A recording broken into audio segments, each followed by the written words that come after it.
各位棋友，大家好，欢迎来到围棋 TV。今天呢，我们继续为大家带来这个来自未来的棋谱这个系列。我们也是很高兴请来了两位重量级的嘉宾一位是丁曼的围棋大使，也是欧洲围棋冠军樊辉老师。大家好。另外一位是我们著名的世界冠军10月9段。大家好。这个说到我们这个标题来自未来的棋谱，这个想法好像听说也是石哥在乌镇峰会的时候率先提出来的。因为那时候我是看到了几盘棋，然后非常震撼，所以是我觉得这个棋艺太厉害了。也是樊老师率先给他们几位当时要下棋的棋手是吧？对，给他们批录了3盘棋，听说。对，当时想看看，顶尖高手对这几盘棋有什么看法。当时是有这个，石老师，还有那个米玉婷米老师，还有这个古力，他们3个人看了几盘棋，然后他们都有一些感受，我们就把这些感受归结了一下。然后那个就其中那个石老师那个就是觉得来自未来棋谱这句话，对我们的震撼特别强烈。那看来我们也是借鉴了这个石老师的想法，是不是？那因为包括当时峰会的时候，你也是参与到这个团队赛当中，就是学习了一盘，然后包括之后也看了一些50盘棋的AlphaGo 对 AlphaGo 的这个对战的棋谱，能不能再谈谈有什么感受？我再加一句，我记得在那个团队赛的时候有一张照片这个网上传得很火，对，能不能了解这个？这个先说一下。那个的话就是我们本来是已经准备认输了，然后谁提出来下一步棋我也记不清了，反正谁提著名的2点一个嘛，我们想试一下那个 AlphaGo 会不会应这一步棋正常应的他只随便走哪儿我们都是亏的但是后来呢，他选了一个最稳健的，但是他亏了有大概1目多吧，1目7左右。然后我们就有想到他会像实战那样应吗？有想到，也想到是吧？我们是觉得，我们当时点的时候就是想到，他会不会就特别稳健的去应一个？这算是考试是吧？但是果然不是。最安全的。对，他补回之后这就结束了。其实当时他官司已经是阿老师已经是在退缩的状态了。我记不清，好像有退缩的，应该是退缩。是当时觉得应该是盘面可能是黑的本来盘面也不够了，对，不够一阵退缩，对，最后再退缩一下，终于把我们击溃了，心理的防线。那个照片那个就是大家的这个统一性特别强，就是那个摆拍根本就摆不出来那个效果，太不可思议了。这张照片肯定会成为经典，绝对是经典照片。这个，那看了他50盘棋之后有什么？这50盘棋呢，我还没有完全看完。然后，其实那次峰会我们团队等于是5个人是26号下，然后前面2盘看了柯洁的2盘棋，之后呢，我们觉得就是柯洁的第2盘棋相对来说更加有机会一些，所以我们也准备以一个乱战的一个形式吧，去跟那个AlphaGo下，然后就是尽量布局能够保持一个比较好的开局，但是比较遗憾那盘棋开局又已经是据说后面的AlphaGo 对他的开局胜率已经到了70多了，可能就是其实手数不是特别多的时候，对，已经很少的时候他就到了70多，20-30手棋的时候，对，可能好像也是因为你们这5个人自己之间是不是产生了一些？据说那个段不知道是谁献了一棋之类的。其实段还好，断完那个长。对，长。断完那个长，主要是我们觉得断完之后粘上的话，然后也不是很好下，所以就选择了一个可能我们觉得可能会有点看不清的这种，因为我们觉得粘也不好，所以想求变，但其实可能更差。确实是，觉得你们没有发出水平。是，但是可能确实因为这个 AlphaGo 它的很强大，因为它有时候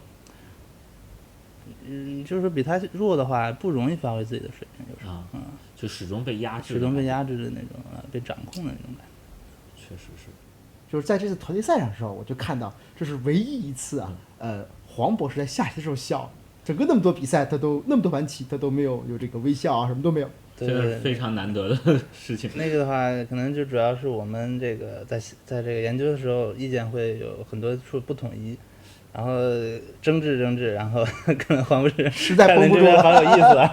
你们在聊什么呢？对，挺有意思的。那确实，他当时的那几盘其实还是让我们这个印象非常深刻。但是这之后的50盘棋又是完全另外的不同的感受。那么这个我们现在带来的呢是方老师经过他的研究，对，有一些 AlphaGo 自己就说，比如说那50盘棋的虽然很精彩，但是很多时候呢可能很难去理解 AlphaGo 的下法，他为什么去下这招法，那么咱们来就是重新去研究这几盘的目的，也是希望能够更好的将这些就是 AlphaGo 的自战能够呈现给广大的围棋爱好者，让他们能够理解 AlphaGo 自战的一些棋的招法的原因所在，它背后的对它背后的一些想法，对，也就是说他来复这个盘，会是什么结果？这也是我觉得也是一直我们很期待的一个。好，那我们就开始今天的这盘棋。不用交代双方黑白，每一盘都是。这盘是2连星开局。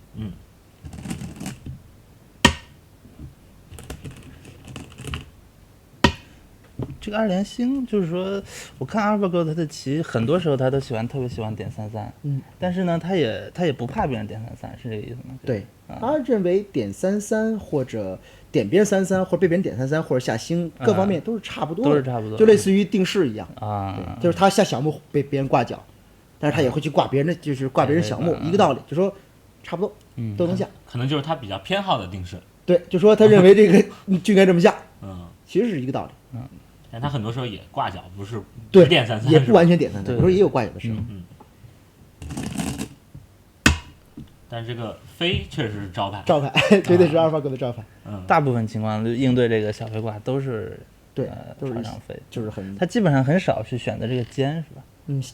基本上不下这个尖，基本上一般都是飞，也有脱先的时候，但是要下总是飞，加就更少。也有，但是飞我印象当中就是最近吧，应该说近代这个围棋围棋史，我的印象中比较喜欢下这个飞的聂老师。哦，聂老师下这个飞。对，聂老尤其是他比较喜欢下这个对角，比如说这个对角。哦。然后他黑棋的时候，他会先守个角，然后当白棋挂角的时候下这个飞这个我还是见过挺多盘的。是不是大局的一手？大师就是大师，是吧？一样，没错。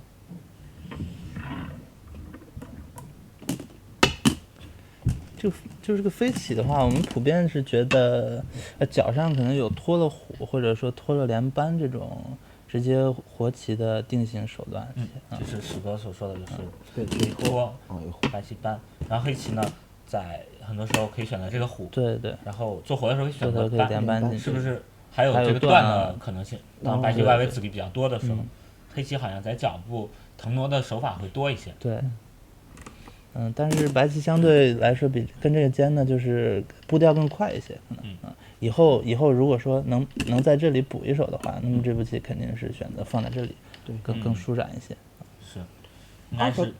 AlphaGo 的布局好像速度总是挺快，他好像比较追求于速度，然后比较喜欢下在就是比较宽的地方，可能是不是跟这个有点原因，他选择飞，或许是，那实战飞，然后黑棋，又是招牌，这是2大招牌，对，关于小目和星的2大招牌是吧？背后的故事都这样讲，然后。但这盘棋角上的变化稍有一点点区别，有点意思。白棋飞，它这个飞和长我看都有，但是这两个的区别是不是没什么区别？好像就是说，我看经常就是会下成一个这种形状，对，实际上爬了一般，然后呢，有时候如果白棋飞的话，黑棋好像有时候也是这样顶了一半。对，然后飞的时候也有单拖的，反正这时候黑的爬，如果白的长，黑的爬，白的是不是有长的可能性？我见过，也有见过长，也有单，不光是单的，也有长的。那再爬就再长，就再长。对，我还见过跳，爬一下再跳。对，这个跳我们是见过的。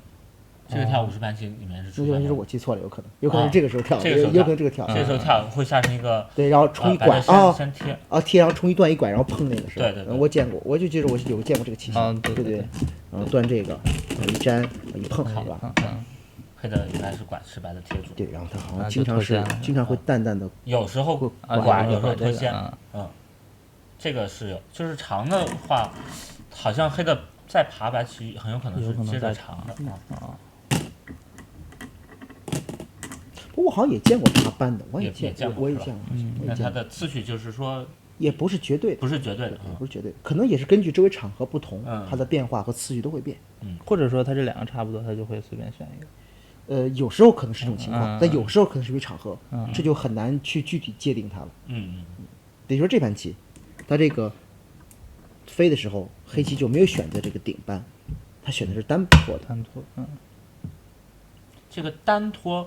在我们以前就是我们下棋的时候，当白棋飞的时候，我们一般都是下这个单拖，一般都是单拖然后白棋很多时候是脱先，说白棋接着走的话呢是单长，然后黑棋顶就还原了，对，还原成黑棋顶了单。我小时候学棋说是飞的目的是争先手，我小时候学的目的是，那但是我们之前看到这个 AlphaGo 它的对局当中，大多数的时候黑棋都是顶的，这个拖是见的比较少的。而在这个局面下，他对付这个单拖，他不是脱先，他是直接扳。那可不可以这么说，就是他希望是黑棋，他希望能下成这个图呢？是挡住黑棋吃，然后再拐吃一下脱先。这个我们樊老师来解读。当时看了一下他这个变化，他认为如果是顶的话，白棋可能会长。长起来的。这样的话，黑棋长冲，白棋挡住。如果继续往下找变化的话，黑棋就是断一个。这个等一下，我们先暂停一下啊。就是这个形状让我想到了另外一个定式，就是小目。黑棋高挂上靠。对，上靠，然后黑棋拖。是不是有这么一个这个也这么一个下法？然后白棋打了挡，这就等于是还原了。多扳了一个等于是。对，这个时候黑的扳了一下。这个我们以前至少是我们学的定式招法，黑棋是断，然后白棋长，黑棋应该是扳粘，然后好像黑棋跟你场合是贴和长好像都有，贴都有这样是不是如果像这样黑棋扳一下？好像有点亏呀，就损了。在这儿呢。但是这个变化有点意思了就是咱们又回到 AlphaGo 的变化，冲断之后一长，黑棋还是扳粘，还是扳粘。但是比较有意思是，他的棋就选择飞这个，这个是好神奇的。我们的感觉一般都是跳一个之类的，他飞这个，飞一个。对，如果现在黑棋打吃的话，他就打吃回来。这是一个很神奇的变化。他觉得这个变化也是差不多，但都差不多。但是他可能更觉得这个白棋会说好一点。这么选择，白棋为什么不敢虎住呢？他也可能不是不敢虎，就觉得他是觉得这可能更好。或者其实都差不多，只不过他更倾向于这个变化。因为他好像经常是对中府的这个士很有自己的想法。对他，第一他很重视，第二他能够控制住，对，用的很好。对。当然，就是白棋如果争子有利的时候，那肯定应该是争掉。我们这么推测的是。对，是，应该是这样想。那他现在争子不利，他觉得这样吃掉的形状也非常的好。这形状也比较有趣儿，有意思啊！没有见过这样补的。是，那可能这个补的话，是对这个子的压力更大一点。他如果这样补，可能觉得黑棋也会吃，那么下一步棋他可能觉得一手棋吃不成这样的这种形状，没有那么厚实。白棋这个形状确实很厚，这黑棋基本上什么借用都没有。对，它这仅次于这个题的后世了，应该算是。这个经过樊老师这么一解读，让我们对这个局部有个新的认识。这不是我解读的，我只是充当了一个人肉币。那也很重要。实战的话，所以说黑棋没有选择这个定。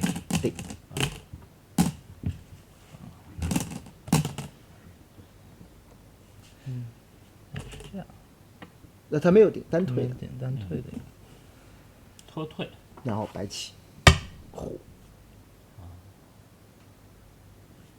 黑棋搬，白棋断。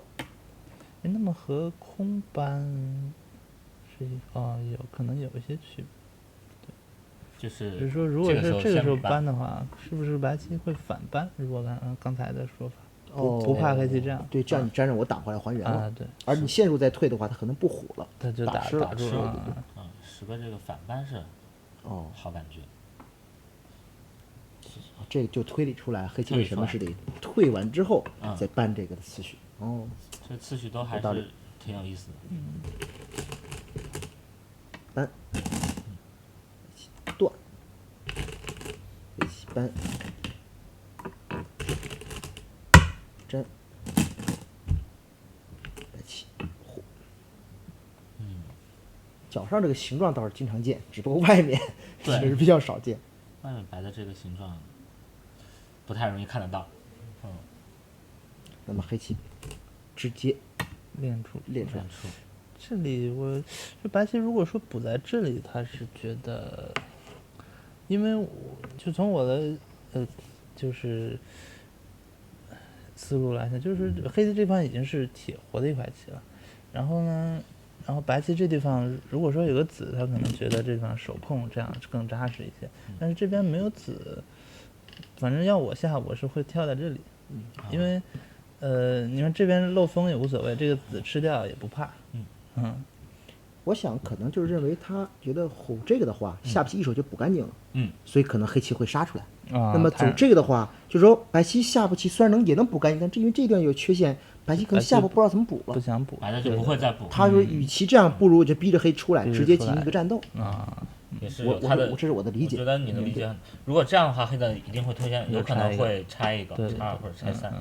这样你虽然这个地方暂时不用补，但是还是将来有一些隐患，比如黑的尖出来，还是欠着一手棋。是。但是当你补的时候，其实这个跟这个肯定不如这个，对，跟这个形状就会差很多。不管你这手棋补在哪儿，都会差很多。应该说他是有他的思路吧。安老师有他的思路，就是逼迫你跑出来战斗，然后他两人也比较有共识。既然你逼我就出来了，就出来战斗，谁也不怕谁。对，这是都是阿尔法狗。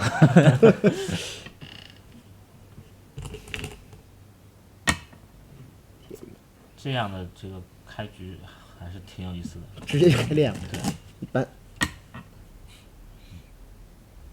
黑棋靠出，白棋搬。看那个他这个 AlphaGo 自己对弈，就是跟我们人类和他下有很大的不一样，就是他的自我对弈好像很多盘棋都是有很激烈的那种战斗。对。但是就是他和我们下的话，往往就是没有特别激烈的战斗，就那个就能够获取一些优势，然后就保持下去。是我们企图跟他战斗，但是我们总是无法如愿。可能就是有一些细小的招法没有掌握住，所以他一下胜率就起来之后，他就不需要去战斗了。就我们会在不知不觉当中这个落入下风。这次峰会的时候，好像其实很多棋手都提到了，包括聂老师，他也说到了，真的是看上去我们下的招法都很正常，没有什么那种明显的昏招呀，或者是一些比如说错误勺子之类的，还没有这样的棋，但是下一下就是觉得很明显的不好，而且有的时候会差距还比较大。就是我看他的子战比较多，所以说我总觉得就是我看的时候有一种感觉，就是他棋下的非常非常的紧，就是绷得非常非常紧。我觉得，其实我的视频来看，他的下法都是感觉非常危险的，但他总是能够化险为夷，总是能够在最关键时候能绷得住，也不会出现什么巨大的问题。这个我不知道是不是他的特点之一了。这个好像还是应该是他有强大的这个计算和判断能力。其实这应该是两个的结合，我们都感受比较深，就是计算和判断。他这两方面结合的能力实在是太强了。没错。先当一下，摆的。哦，不好意思，对，这时候先掰了一下，然后再搬这个长，拆了一下。哦，白棋是补在这里。对，它这个补断方位比较有意思。这个挺有意思的。师哥，你的感觉是哪里？因为正常来讲，大概就是这种虎一个之类啊，但是虎还是有一点是不舒服，所以它对，就不在这里是挺有道理。看上去怪怪的，但好像主要是除了这步棋，真的白棋没有很好的选点。就师哥说虎的时候被黑棋点很难受。对，如粘下面可能上面拐是先手，拐一下，这很痛苦。这个，如果飞的话，是不是黑的拐一下，白的形状也不太好？这还有个点。对，如果你退的话，将来这还是被点，就将来黑的从这边对攻过来的时候，白的不舒服。只有这个位置，哎，你拐我这一长，这是不好，形状非常好。对，这第一眼看上去有点怪怪的，再仔细想，好像还是一个非常好的位置，不错的形状。是这样。也对白棋这块棋保持一些压力。对。白棋，飞这个，然后黑棋，虎这个，可能也是为了针对白棋这个棋形吧。虎这个是，所以从局部感总觉得好像白棋有点拧，但是好像针对这个。但是这里其实也是挺关键的一个点，如果被白棋长，黑棋这个眼位就没有了。这个虎的话，至少先确保了一只眼，很厚的一手，积蓄力量，厚薄，然后白棋挡下来，黑棋逼住，黑棋这边就看清了，就先不走了。他的自战里面经常有这样的情况，对，你突然间一个战斗就不下，两个人就放那儿了。他可能觉得那边是比较轻的黑棋，其实处理起来白棋就算打入啊或者攻击，其实他也不是很怕。就最初咱们说这个小目小飞这个概念，对，比较有些手段。进角的时候啊，这边的话是可能子力那个纠缠更多的一个地方，所以他想先处理一下这边。所以实战这趟白棋是飞，也可以说是大跳。这个形状也跟对这个挺有意思的，这个形状都下的好像挺好的。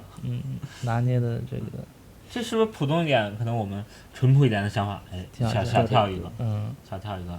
如果白棋安全的白棋跳的话，阿尔法狗会拐一个，就简单拐一下，淡淡的。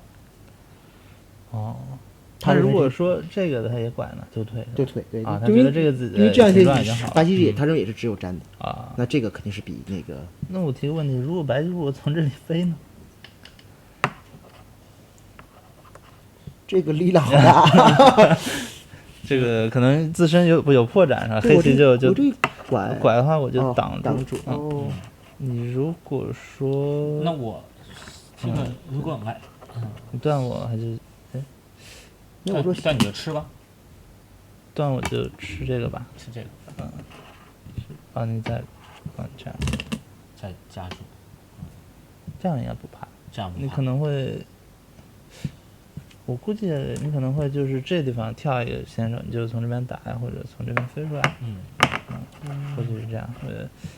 不过石哥这个飞，我觉得也是挺有想法的一步棋，这个。也是在樊老师的预计之外，可能要回答这个问题，樊老师还得私底下把小本本打开再找一找，记下石哥这部分。我想想但是我觉得他这个算是比较厚实的，而且兼顾出头的一种下法。这个的话相对来说比较单薄一点，因为这个跳基本上是一个先手，所以可能还是这步棋应该有它的道理。这之后这步棋黑棋又飞了一个，两个形状都很有意思，就说明这步棋还是很关键。这个刚刚摆上去，对啊，黑棋马又争过来了。石哥这么一说，石哥这个前面这个飞是应该是有一定道理，有道理。这黑棋再接着跟着白棋飞这个，那如果说白棋就贴黑棋是，黑棋就会不会直接就夹过来了？好像是这一夹。他夹的话，我是就让你提一个子算了，有点不太满。那还得就提一个就提掉这个子，提完再长一个。对。这样的话，黑棋自己走后了。局部。然后这个下面点在上面点它点好像这个比较痛苦，白棋有点难过。是。可能也是因为局部这地方白棋不是特别好下，所以白棋实战就选择了一个挂角，真是挂这个，挂这边。他直接就脱先了，脱先了。白棋觉得这边就告一段落，不想再走棋了。但黑棋就说这还没完，这个地方我认为并没有告一段落。那也很奇怪，白棋认为完了，黑棋认为没完，那他这个他可能也认为这是一个正常的应对。白棋局部他没法下了，他只能等着黑棋来下。白棋没法下，但是黑棋有法下。对，就是这个其实逻辑上是挺那个什么的。那这样，如果黑棋也，反正你没棋走嘛，那我有棋走，那我可以剩一会儿。我们学棋的一直的人的逻辑都是，对吧？我没棋下了，可能你也不会有什么好棋下，或者说，他可能也是根据周围的情况，有些子力的变化，就这个变得或急或者不急，这个地方他应该打入的。这样的话。如果黑棋硬在这儿，白棋打入，再回到那个打入。那这边是不是慢慢？那个挂两下是有它的必然。他可能有，因为在之后的变化中，这个挂可能会稍微有一点用手。手之后的战斗，你会看到。因为在他的这个概念里边，每个局变下的招法不见得是唯一的。他有可能觉得有很多步棋都还差不多。那么经过他的计算，也可能有些随机性，他认为这步棋可能更好一些。那么对于黑棋来说，可能硬一个也是一种下法，但是在他计算里面，他认为这个可能会更好一些。其实双方都认为都差不多，可能白棋也预见到黑棋这个夹的下法了，觉得也是可以接受的。因为实战的话，这个夹虽然感觉收获不小，但是它的问题就是毕竟是一个后手，就是粘这个，等于是把这三个子对给这三个子了。那这就说通了刚才的白这个贴，对，如果贴黑的一样是夹，那再夹的时候白棋就肯定是不能这样选择。对，这样的话，他虽然说局部有所亏损，但是多下了一步棋。这等于两个人又回到了一个可能觉得差不多的感觉，达成了某种妥协。也是一种某种共识。对，共识，双方各取所需。对，这期我们可以看到黑棋很厚啊，黑棋在这个地方把这三个吃掉之后，这个外面这几个子彻底的连通，但是白棋呢速度会比较快，速度很快，在那边争了2手棋了，这边全是白的一片。是，石哥喜欢下，这时候我也觉得白棋还不错，喜欢下白棋。实战，黑棋靠搬长，这个双飞燕的定式在阿尔法狗斯战里面经常出现。然后这个拖正常下法。黑棋搬，白棋粘，之后的下法比较有特点。就是说局部来说，大部分时间阿尔法狗都是粘的嘛。对，这盘棋它是靠的。他跟我们那我们布阵的5个人下的那盘就是粘的，然后我们觉得好像能攻击他，但其实尖起来好像对他好像没什么威胁。那这盘棋他为什么不粘了呢？这个粘就是我们也聊到过，对吧？对，就是在我们以前的这个人类的棋谱当中，这个虎是最为常见的。对，虎的话就是眼位好，然后比例相对还比较轻一些，是一个防守的姿态。如果白棋冲，黑棋就跟着退出来，这样。对对。这个粘呢，相对来说就强硬一些，这种进攻的姿态。进攻的姿态，就是白棋这两边呢都没有非常的安定。那如果粘的话，阿老师他就选择简单的拆杠。拆二就是说他这个棋形，基本上这个棋形他拆二是比较正确的应该。也是要看周围的配置，他有时候也会不会选择拆二，好像这边是白棋子时候有时候也会拆一，好像我见过。就是这个吗？在这里哦，这个好像50盘棋里面有见到过，有是吧？对，50盘棋里面有见到过。拆一叉，那就是可能跟全局的配合有关系了，对。因为拆一显然是就是下一步这个冲断可能更严厉一些，更严厉一些。是不是因为这个下边白棋这个已经有个飞起来了？因为我们比较常见的是，开局这种局面下啊，白棋挂角，黑棋反挂，然后白棋双飞眼，黑棋靠着，对，类似这样的局面。然后如果白棋拆黑的，有可能这边飞压，这个也见到过类似的棋局。那这盘棋白棋这里有一个子了，会不会，黑棋觉得那边已经没有什么好的手段了？有这种可能性吗？应该。我也不太清楚这个，因为这个石老师，我觉得这个有可能吧，也能说得通，至少。如果我刚才理解的是，说是这边有些什么借用啊，因为这边比较，因为这些借用，所以白棋这边的价值可能变小了。会不会就可以理解为，在这些借用之后，白棋这边可能会变得比较厚一些？那这边战斗如果下的话，是不是对黑棋意义不是特别大？大家可能觉得周边的话，白棋子力要比较多了。对，所以。可能就没有选择这个粘的进攻姿态，选择这个靠，可能是更倾向于把子力向这边来，实战到白棋冲，黑棋粘，白棋扳，先把黑棋的形状冲的，黑棋虎，这个形状确实看着不是很舒服，大吃一粘，确实挺奇怪的一个形状，但是方向还不错，方向好，算是对，走到这边还可以，这个局部，我反正印象中是没有见过相同的这个定型，也算是第一次见到吧，觉得还是挺有意思的。不管怎么像，阿尔法狗认为双方都是差不多的，白棋打到这个。打入应该也有加强自身的意思。除了就是能够破掉黑棋这个地方的一个阵势，同时能加强自己。对，应该黑棋如果攻过来，可能这边要成一些大空。实战也是这样进行的，压白棋顶过，正常变化。这样的话，白棋当初这几个子就可以算是彻底的安定了，也是达到了目的。对，然后黑棋拆了一个，这种棋形在我小时候学棋的时候，总是认为它要虎一个，说这虎非常大，这地方拆一个，师哥来点评一下。这个虎是正常来讲就是肯定说虎一个，但是他觉得现在白棋可能就是被白棋抢先走到这种地方，他就是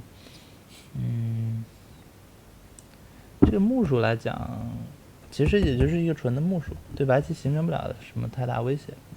那这边的话，如果被白棋分过来了，可能对以后的战斗啊什么都会有些影响吧。对这个面的什么的以后的发展，那后世的效率也很难发挥了。是。就是这个虎，我明白10个意思，就是说，当白棋这块棋已经完全安定的时候，那它就是一个纯的目数。对。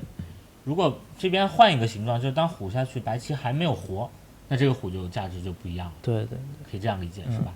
在这个局面之下呢，这个由于白棋已经安定了，那虎呢就是一个，相对来说单纯的目数。那这个相比之下呢，这个分头的价值有可能会超过这步棋。就是比较局部的一个下法，对，这个就比较大局的一个下法。所以说实战的黑棋是选择看重大局，连片。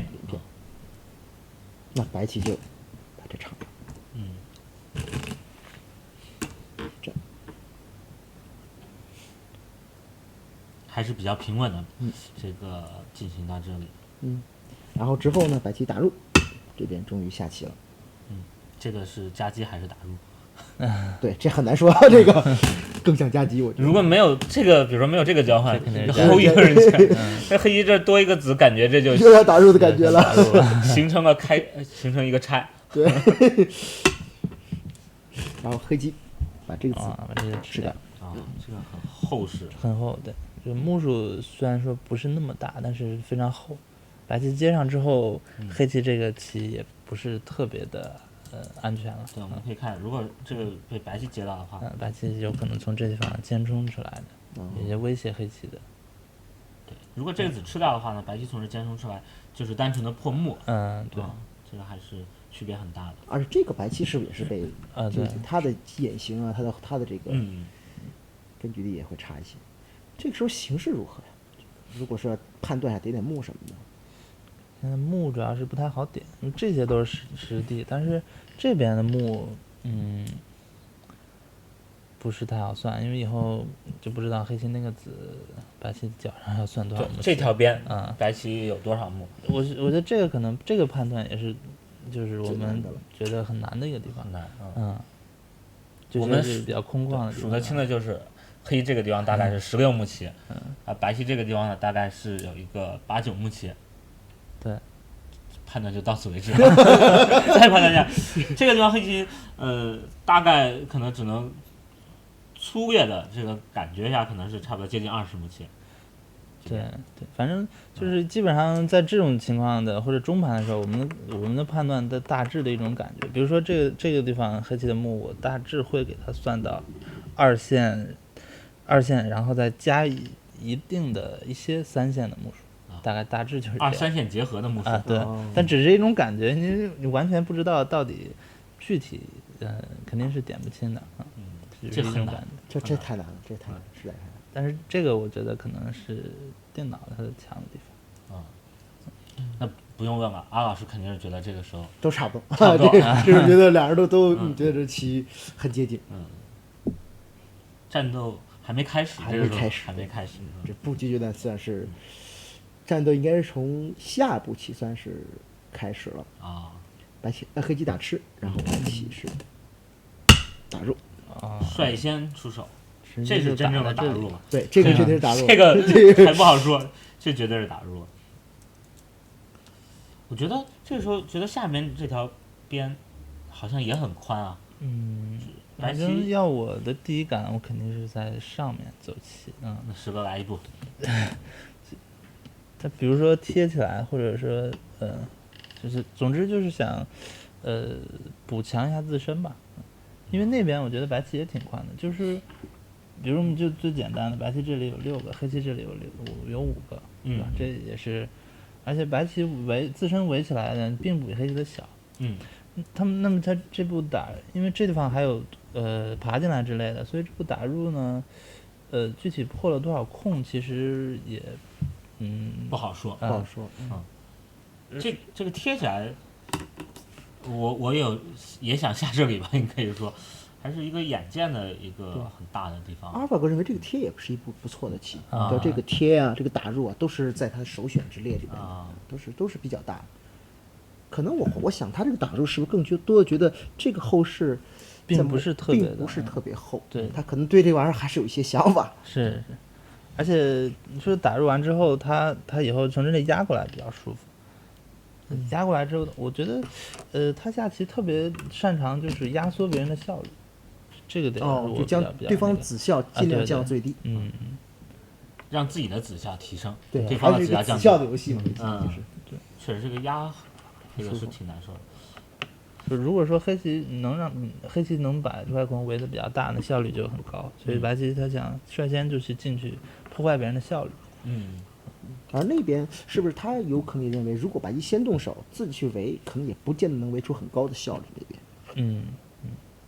确实这贴眼见的感觉挺漂亮。但之后怎么围，是不是也不是很确定？是，这个就是。理解的问题很难的问题，真的怎么去理解？但是他这都差不多，都差不多，对，都是差不多的棋。不是说我们这步棋，我们的感觉哦，不会，特别对，如果他在下，也说不定就贴这个，也有可能好，也还算是得到认可。是的，还是打入了，就是这就是阿尔法狗比较有特点的地方，它经常是双方就，毕竟就突然间就用咱们的话就是契合了，契合，白棋打到这边，黑棋，黑棋就抢先攻击这边。我觉得我们惯性，你打入了，我自然要在这地方对你进行一些先手进行压迫啊、攻击之类的。他是直接就去攻击白棋上边反攻。他可能也是觉得局部攻击会不会有什么直线的话，他可能找不到特别有利的手法，通过上面的攻击，也算是缠绕吧，寻找一些攻击这边的头绪，会不会就这个子好像真的看上去，黑棋周围子力很多，但是要说起来怎么去攻它的话，想不到一个很好的点。就白棋接下来眼见的有几步就是好行吧，一个是这个靠，这个靠前面石哥说过压迫黑棋，同时自己整形。另外一个呢，这个插耳，对，拆完搬粘好像也是，这个先手非常舒服，是个先手啊，也是很容易安定。活了，那白棋等于有两个好点，黑棋一下子想要对白棋施加压力的话，找不到很好的方向。直接攻也有可能会落空，这样的话就说他这个可能就是想抢先在黑棋没有拐的情况下嘛，抢先打入，可能有拐的时候他打入会，就可能就是更危险一点，或者说，所以他抢先去打入，也有可能是这样的想法。这就有点说不清了，只能说是去试着去，可能黑棋也就是这个棋应该也能直接证明他直接攻击可能找不到特别有效的这个手法，所以说既然我攻击没有什么效果，我不如走一个大的，上面毕竟比较宽敞。他的棋好像都特别就是就比较直接，就是说有时候他人可能会想这地方我先动手，我先攻击你一下，但是他觉得可能就是这地方如果没有拿不出一个很好的一个效果一个方案，他就会直接去走这边。这个可能我觉得也不见得是完全攻击白棋，他们觉得就这边这个方向我就走这边，对你打入了，你把这边这个点占，那我就把你那块空给破掉了。有的时候想的没那么复杂，是吧？对，我记着小时候听过一个围棋的谚语，还是某位直接大师说过的话，说是你如果局部找不到好的下法，你就别下，脱先就完。是，这我记不清谁说的，彭泽老师。可能很多老师都说过，有可能这确实很有道理的一句话。是你刺，白子粘，围棋尖。这个刺看上去比较俗啊，但是这个局面下还是挺有利的，是不是？这是破眼的一个好处。他如果说直接从这里将的话，白棋贴起来，那么如果再刺的话，白棋会在上面可能先手再先打他一下，刺不到了。他先刺掉的话，这两个子就相对还是更轻一点啊。我以前给我学生讲棋，说这种棋型啊，这种刺是巨俗的一步棋，绝对不能刺。现在就不好说了，现在已经不敢给学生讲棋了，是吧？这个也是场合不同。要是没有这个，我想这个刺肯定是不对的。对，是围棋要随机应变，什么时候都是没有定式。是这样，来棋再吃一个。提。飞出来。这有一个很小的细节啊，就是这个打的时候，有的时候反正我被别人这么打的时候，我一般都会有点麻，有点麻，是提还是力？对，其实这两步棋呢，就是要说细微的差别是有，但其实你就很难判断，对，很难判断哪个好哪个不好。是，能说一下这两个区别在哪儿吗？这个有点专业，我觉得还是石哥能说的比较清楚一些。这个力的话，就是以后如果说白棋粘上的话，这个目数比提一个要好一些，因为白棋有可能从这里扑进来。但是它提是好在哪里呢？如果说白棋这地方就是万一啊，它现在就是可能比较小，万一就是说，如果说这地方有好多子像是这样了，那么提它这里是可以活棋的。眼位好一些，但是如果是在这里的话，活不了了，可能就会眼位差一些，活不了。就是一些很细微的，对，而且提的话，可能以后就是说，毕竟这地方多一子，以后对这边的我觉得非常细微。如果转了的话，对。还有一些就是是不是就是跟白棋下面这块棋，比如做活的时候，就是白棋如果是虎着做活的话那提跟力会差很多。力的话呢，这个黑棋这个就没得下了，这个局部。提的话呢，黑棋还得扑进去，还得骗两步棋。对，但这真的就是都是一点点的可能性。但是当我们在实战当中就会有点头疼。好像这盘棋之后跟这个地方也有一点点关系，有点关系，有点插曲。实战白棋飞出来，然后黑棋拆，这倒是比较正常。确实。然后黑棋在那边下了一步棋之后，白棋继续在这边下，就是各下各的。现在看上去黑棋这个曾经自以为是后世的这条棍子，有点那么不太安定的。对，也不是那么厚了。对，没那么厚。这个长哥刚刚说过，什么棋是后棋？活棋。活棋就是这块棋，这块棋是活棋。有眼的。现在像这块棋，甚至这块棋都不能完全算是特别厚。是。实战下部黑棋是比较特别的一步棋，很奇怪。而我当时看了半天棋谱，总觉得这个是不是印错了？实战的这个地方下了一个这个。石哥说说第一感。这个其实我的攻击的话，我要不就是在上面，比如说在上面飞啊，或者是靠啊这种；要不就是下面。但是我想的就是我会第一感会在力的位置，但是这部虎确实是怎么说？对黑棋自身的眼位会更好他可能觉得就是攻击的时候，他也会兼顾自己。反正如果是在网上的对弈，对手下出来这步棋会可能是觉得别人是滑标了，还是想力，放错位滑标了。这个倒是我也查了一些这个变化，就说因为我说，我觉得这个虎要下还不如立呢，这不是更实惠吗？因为立你看马上这里大飞，它是没有眼就没有了，那个虎里边还有打劫眼，至少。就现在白棋只有半只眼。他说如果立的话，我当然如果是立和虎区别在哪儿？说靠的时候如果立白棋会靠这个，对，会靠这个那么这时候如果黑棋靠的话，白棋可以挖，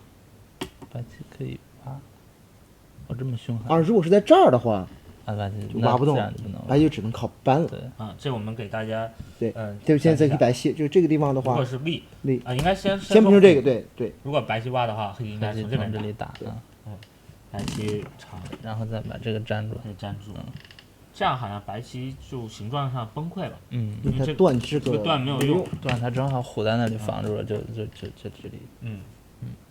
那如果是立在这儿，情况就不一样了。对，就被打死。这样把它打完一挡，打出来一打，一打，把黑棋两个吃掉了，那这个黑棋应该是失败的。但是他是只靠这个变化就觉得虎比力好吗？应该不是只这个变化。就说当我在查如果白棋黑棋立的时候，他说白棋会靠这个了。那实战的话，黑棋虎这个它是没有靠的。因为他可能认为这个靠在虎的时候，这个靠本身就不是好棋了。但是立的话，有可能就会靠上去了。但是我想这也是很细微，他认为这个立也不是说就不好，可能这个虎它就是那种感觉，觉得这个我更倾向于虎一个。这两步棋都可以下，但是自己再仔细的品一品。对，就是那种，如果真要选的话，就你觉得两个都差不多，真要选就是第一反应还是虎吧。就是白棋靠，这样黑棋应该是会靠起来，这样会靠起来。这样白棋没有挖了，但是不能反击，白棋就只能再长了。他觉得这样可能，这样的黑棋会舒服一些。真的是很有意思的一步棋。这个局部都很细微，这个就算是我这个在实战当中我想到了这步棋，因为我可能本来想下这个力，后面想想总觉得这个力还有什么地方有点不足，差一点点，可能虎会更好。就算我想到这儿了，我可能也不会有人下的。这个你也很难把它放到棋盘上。是个假虎口啊！我自己二都下了个假虎口。不管怎么说，这是很有意思的一步棋。就我觉得，不管是我们职业棋手，然后还是爱好者，都可以自己去品味吧。我觉得他的棋不见得我们都是模仿，或者都是只是看看，我们可以更多的时候是去感受。毕竟很多下把给出一个新的思路。就是说这些新的思路呢，可能以前不管有人尝试过还是没有尝试过，就是多去尝试它，可能这些体验就是不同的。说这两个的这本身的区别可能很小很小，但是挺有意思回味的。是，最主要是黑棋虎完之后呢，白棋这个后面的变化就更有意思了。因为当时你这个刘老师提到了这个提和立的区别，马上就能看到区别了。因为黑棋虎的时候，白棋立刻扑进去了，这个也是吓了我一跳。这个地方扑进去打劫了。我估计他当时提的时候也没有去想到白棋会扑进去。因为这个题，我觉得他首先会想的是怕不怕白棋扑，然后他一般有时候如果怕白棋扑的话，黑棋会立的，他如果不怕白棋扑，他是会提的，然后结果白棋确实就扑进来。阿尔法狗的变化里面，他倒是没有这个怕或者不怕的概念，他都很多会想到，他就是。但是我在查他的一个分支，比如说当我在查这个立靠啊什么样的时候，他有时候会想到这边白棋尖冲过来一些变化，就是靠完之后，那么可能跟局部死活真的是有关系。有关系。那如果立的话，这边靠完再尖冲的话，黑棋可能是要担心死活，那这样提可能局部死活是有点好处。是。他这个扑可能是不是也是奔这个去的？我想。对，这个首先，黑棋这个地方，我们的感觉是不能被扑回去的。比如黑的提劫，白棋找一个劫提回来，黑的这个接好像是这个有点惨。首先很难看啊，从新疆说就是很不能接受的，颜值太低。其次就是说这块，如果说你在这里边是很坚固的，那么粘一个倒是也无所谓，难看就难看点。但主要现在就是刚才这个范老师说的，这白棋是有可能从这地方尖冲，把黑棋分断，黑棋自身还没有那个完全安定。被分断完之后，这扑绕一下就完全是，还是，那它不能粘呢，那就是只能提，就是这个劫呢，它是不能退缩的，不能退缩，它好像也不太能输吧这个劫。也对。这个如果被白棋感觉提过去的话，主要黑棋这步棋好像就效益就很有问题了。对，这步棋是主要这目的就是想攻击白棋，但是如果被白棋提回来，那么这步就非常差。那这个白棋这个扑其实就是一个很好的骚扰，我觉得。他这个骚扰很有意思，最主要是他骚扰吧，他也没有劫财，仔细看一看，他白棋没有合适的劫财，对，可能就是时机问题。他只有现在骚扰才有成效，而现在这个时机有没有劫财，但是呢，他也无所谓了，无所谓。对，实际上扑完之后呢，白棋就跳了一个，非常淡，然后黑棋因为不愿意输掉这个劫，他可能觉得也是有所收获吧，大师过来。这样的话呢，这个局部来说呢，我们可以看一下。等于白棋扑了一下，对，本身黑棋这步吃，当然它的大小我们先不去问它，只是说当它吃的时候，白棋这个扑是非常损了，对，损了很多的，因为本身白棋有一路打做劫的手段，做劫，这个在白棋有的时候要这块棋真的要做活的时候，这个劫还是挺关键的，挺救命的，还差了半个眼吧，就是。只有打劫不有一只劫眼嘛？实战的话就局部就没有眼。对，这个眼有可能是个救命的眼。对啊，当然这个扑完这一下之后，这什么手段都没有了。但是他也同时迫使黑棋吃完这个呢，自己这块棋清了，是不是这种感觉？他反正也迫使黑棋就是在二路去多下了一个，多下了一个子。那个劫他骚扰到了，但是同时也付出了一定代价，也不是说是。什么都没有付出，免费骚扰一下，这就双方的一个得失之间的一个转换啊，一个很细小的地方啊。像这种地方，我觉得判断都太难了。到底是这几步棋是谁便宜了？他认为都差不多，而且白棋就是一定要那个时候扑，不能先跳嘛，等黑棋攻的时候再扑，他就觉得。那个时候再扑黑棋可能就粘住，有可能就来不及了啊！有可能如果就算不是，有可能就是说，比如说黑棋在攻的时候，白棋在扑，黑棋就粘住了。那么这几下扑其实意义也不是很大，可能就是先扑，你看你，对，而且这样如果粘住我再就对扑完的话，黑棋也不可能走这个，只能走二路去吃白棋了。这子的位置就变了。对。下到这里，现在黑棋吃，然后白棋可能觉得上面轻了，然后白棋就靠。这两个刚才这个石老点说的两个点，一个靠，一个叉，都走到了白棋这边。黑棋在这个局部花了很多手术，而白棋好像1、2、3、4，而且全是在1、2路，发现那个觉得2路上没少歌。然后黑棋单，白棋长，黑棋单粘了一个后，白棋飞，这个真的开始要真正的攻击黑棋这个位置了。咱们能先点一下目吗？因为我这个在欧洲给我的一些学生啊讲，其实老说这个问题，说这个形势判断非常重要。就说白了，就是在你对后薄判断不清的时候，最靠谱的就是点目。这个时候能把目点，我觉得毕竟好像很多空都慢慢要成型了，感觉。这时候黑棋的目数应该相对好点一些。很确定了。这边还是16目吧。16目。16目。对，16。这个是10、26、27、28就30、32，这1、2、3、4都是提的啊。40，这45、46。46目。46目棋。黑的目数相对来说是比较确定的，46目。那白棋呢？这个地方的话，如果说算白棋顶打和黑棋提掉的话，那么上面就有破绽。如果算黑棋提掉，白棋补上面，那下面也有这个扳死，所以这个局部白棋欠了一点目吧，应该说。具体怎么数？可能有8、9目吧，算到这里。8目左右。8目左右。然后这边算10、12、13、15、17，那边也就是根据感觉大概有10目多一点。总体来讲，白棋再加上这边应该有35目棋左右。这样黑棋是46，白棋35，大概就是黑棋旁边有个10来目棋。旁边10目左右。对。然后紧接着就这2块对比了。就是这半边感觉不确定因素比较大。就是说白棋不止30目。就是如果白棋将来是不是很厚的情况下，有可能这一手棋把这条边全都围上了。那就很多目了。对，这条边可能就已经有40目。但如果是周围黑棋很厚的时候，是不是这边黑棋动手？黑棋动手的话，白棋目就会急剧下降。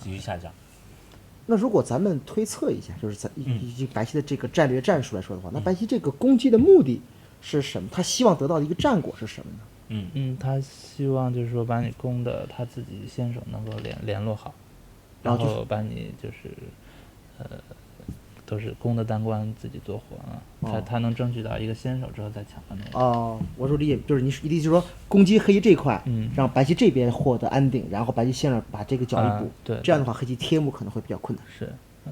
因为黑棋现在这个目数46目，黑棋好像长目的空间比较小。对。黑棋好像这棋感觉下到最后也就是50来目，很难过50了。不再多了这个。但是白棋像我们前面师哥说，有可能白棋这补一手棋，对，这边就有40目，这边就已经有40目了。再加上这两边，这可以贴目太困难了。对。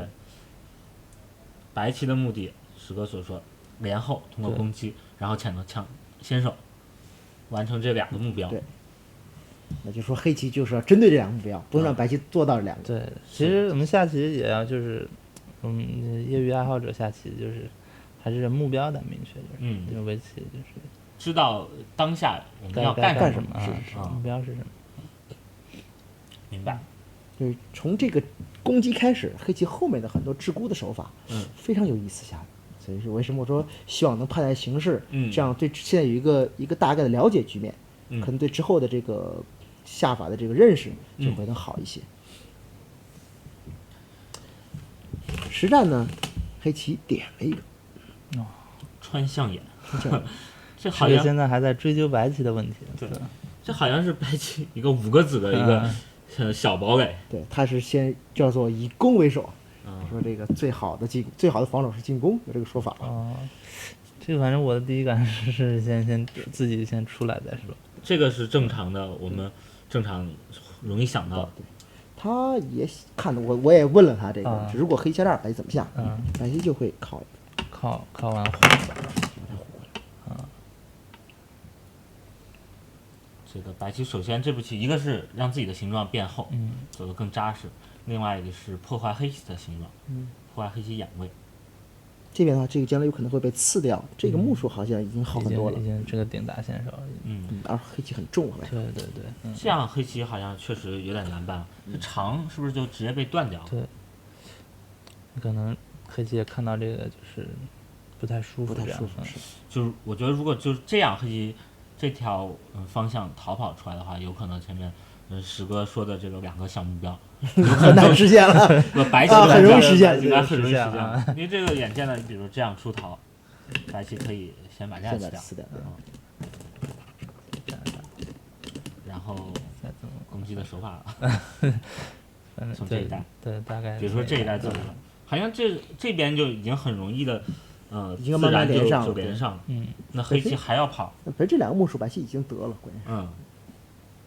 这样的话，白棋看上去先手也是基本上没有问题的，能抢到先手。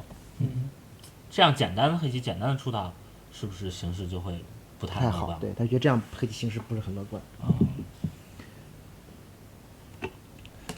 所以他实战是选择这个直接攻击。这步棋还真是很出乎意料。对，而且下棋的时候，不见得有勇气这么下，因为这块棋现在黑棋已经非常重了，你还得去追求白棋，很容易白棋就是缠绕在一起，自己无法脱身。实战白棋是压的。这我如果简单的就上面应该下面会怎么样呢？回贴，如果白棋回贴的话，黑棋这时候挑这个，交换一下再出头。因为他认为这个交换可能影响到白棋的后包了。这样再出头的话，白棋就可能很难追究黑棋的形状。如果这样，白棋不走，黑棋好像可以冲这个。对，一拐，冲完拐出来。是，但是如果说他直接这么下，白棋是会怎么下？如果直接这么下，对，白棋预计是拐一个。因为这个现在点可能是点不到了吧？点的话肯定不会挡了，可能。现在点来的应该是上压了，对。推上压，再冲，是在爬过吗？再爬过。这个黑棋好像比较危险了。他认为如果是这个时候，黑棋可能是会跳的。白棋呲一个，粘上，白棋把这一飞。这样，首先白棋这边就是完全的为后了，基本上算是。那黑棋还是没有安定。对，就这个目标好像实现的比较快。但是没有，他也没完全实现，因为没有争到先手，现在黑棋还可以脱先了，就是会黑棋抢先动手。对，他应该是会走那边，然后这边可能有些官子啊什么之类的。便宜。他认为这样也是一种下法，但他认为那个可能更积极一些。这个可能就是我们能想到，黑棋这个出头我们能想到。那如果点一下，点着这下，如果再跳的话，白棋是不是只有这边补棋了？对，如果白棋这边补一个，比如说是小尖一个，黑棋添上尖啊，对，这样等于黑棋快了一步。对，这样的话白棋再去，就相当于刚才如果样风头啊各方面就差不少了，它步调快很多了。你等于毕竟是这个时候白棋尖了一个，这个损的可能还是有限。这方面问题吗？比如说我这什么最俗的，靠了打先手，靠了顶，有没有可能？他是不是有进去直接就断掉？你如果断了，这冲一下扳住，有一点点隐患是吗？不是很厚，看不太清。我觉得白的也不一定，就是不见得。黑的可能可以先冲这个吧，冲完再挤。冲完我接上就直接接住。冲白棋冲黑的可以接这个上。那白的可能会断这个。这样白棋是不是也有风险？也这样因为自身的形状好像白棋有点薄。未必能拿得住黑棋。就是好像他，那就说这个点也点用上下不见得亏啊。将来黑棋做眼的时候，可能会点用。这个冲断，就是或者说整形的时候，这个冲断还对黑棋自身形状可能有一点点帮助。反正总之点如果白棋爬回去，黑棋应该是不太会亏。对出头是有帮助的，对，可以这样理解。但是就是说有时候下棋可能不太敢这种，因为首先想到的就是说怎么处理这块棋，直接点到这儿，确实心里很有想法。这个对实战也是下出一个比较，我认为比较惊人的变化。压的时候呢，黑棋再冲一个，然后白棋贴着，这两个子基本上已经死了，对，没死透，就对，没有死透，但是这个呼吸极其困难了。然后白棋黑棋打这个，黑棋好像是拐着，啊，对不起，拐这个，两个暂时放那不动了。这个就反正就不太好理解了。这我们可能要看他后面的招法才能一步一步。毕竟白棋不能让黑棋活啊，这边他实际上点这里，这个点很凶，连半个眼都不给黑棋。正常来讲是从这里飞过来了，飞他可能是担心这个搬然后靠吧，搬会把它挡靠。现在白的是不是不太敢搬进去？如果搬呢？搬黑的有没有这种？哎，那不是跟有点不一样，有点不一样。这个粘，我看看次序，比如我就算例吧。黑的这个接先手完是不是要？这冲啊，这个有一气的关系，气比较关键。断还可以麻白棋一下。就是说我们来看一下，就是简单的白棋这样，先打吃掉。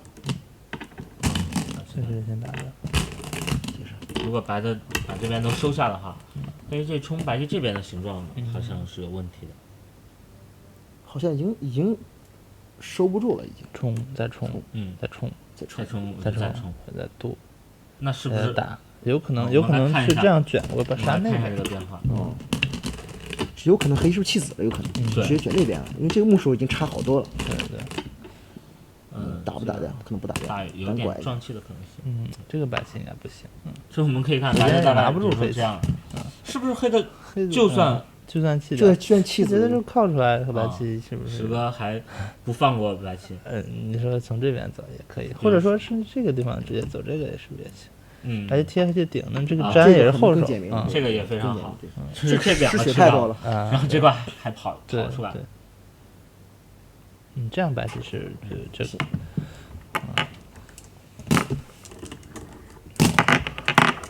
也就是说，如果黑的在靠的时候，白棋大概就不能搬进来了，只能就这个眼收差不多，这局部的眼。那黑棋以后留着一个眼，黑的可以这样不走，再保留力。这样他那这样就是先手一只眼，先手一只眼那就活起来比较轻松一些。对，就是白的这个飞好像，就这个点也是比较狠，直接把你的眼给你歼灭掉。实战呢，黑棋是挑这个，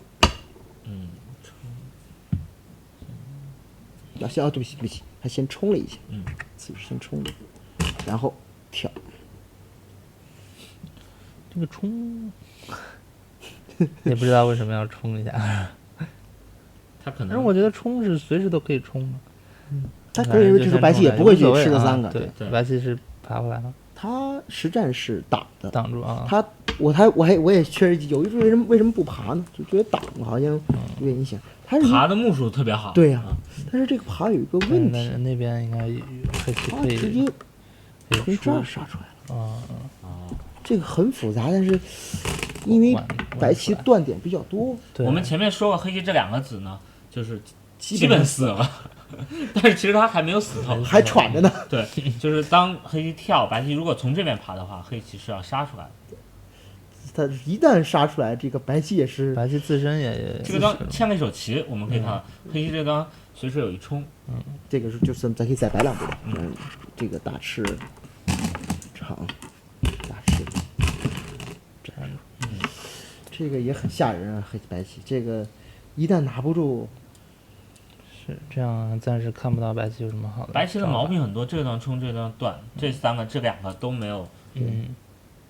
这好像这堆子好像有点显厚的感觉现在。对，那这样白棋应该是不太好，所以他实际上先把等于是断这个挡补住，把这个冲补住，这样的话再顶出来，白棋应该就不那么担心。对，这下这三个还在喘，是不是喘的不是那么顺畅？要实战的这个黑棋拐出来，还要继续救这几个。这个你只能说拐，不能说拐出来吧？哦，对，只能说是拐，他出不来，好像出不来啊，出不来，拐一个，然后就说他进行弃子了，这一搬就搬死了，搬死了，这是彻底不喘了。这他就是既然拐了，还是要继续搬。他开始进行一个局部的弃子，我是觉得这张弃子挺漂亮下的。这还真的是得把这个后面的变化摆出来，让我们能够感受到。断，这4个是彻底死了。但是呢，这样就被黑棋一把吃转身跑掉了。然后白棋贴，这白棋4个子的气反而挺紧的。对，这等于是黑棋从中间跳跃出来了一下。白棋有没有可能不断这个呢？咱们先把这个有问题啊，那就不断这个是吧？对，你就不愿意被我这个便宜，不愿意你就是。那你准备下哪？比如说虎一个，先把你这边的头给封住。虎一个属于长形，那虎一个的话，它可能会贴这个。贴一个，就是说白棋这边一手棋不是那么好吃，黑棋吗？他也是，对，他也认为应该尖一个这样呢，黑棋顶一个。他就弃掉了，弃子了。这个可能还是需要补一个，对，需要补一个尖啊靠的手段，所以他再补一个。黑棋把这个照过来，就是说那边也是一下就把白棋，他也认为这是一盘棋，也是一个差不多的局面。不得不说是一个很宏大的构思，就应该是从黑棋这个穿，他就已经想到了，应该是双方都看到这个类似的变化了。这我们可以判断一下双方的得失，是吧？这就是相对来说目的问题了。石哥本来白棋这2块棋当时点的大概15目棋左右，15目棋左右。那现在我们这要吃题的算了，这边是35、45、45，我觉得现在差不多50目，不知道，差不多35，差不多50目，稍微欠的，因为有点薄，白有点薄，是不是这个地方的刺应该有点先手味道吧？大概算刺粘上打一下，不知道这里补能不能就是说再往外面补一点，反正就是那这种情况下来提会不会？白棋就会提的话，我就算了，我这2个就不要了，提就拐在上面了，对吧？那这个头对这边好不少大概就是白棋增加了30多目棋，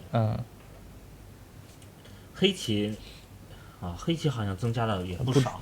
那时候还因为这边有断的时候，就这断毕竟是先手嘛，白棋得补回来吧。断的话，白棋看一下这下面断，这样的话，这个尖好像对，如果说不补，这里被粘了一档。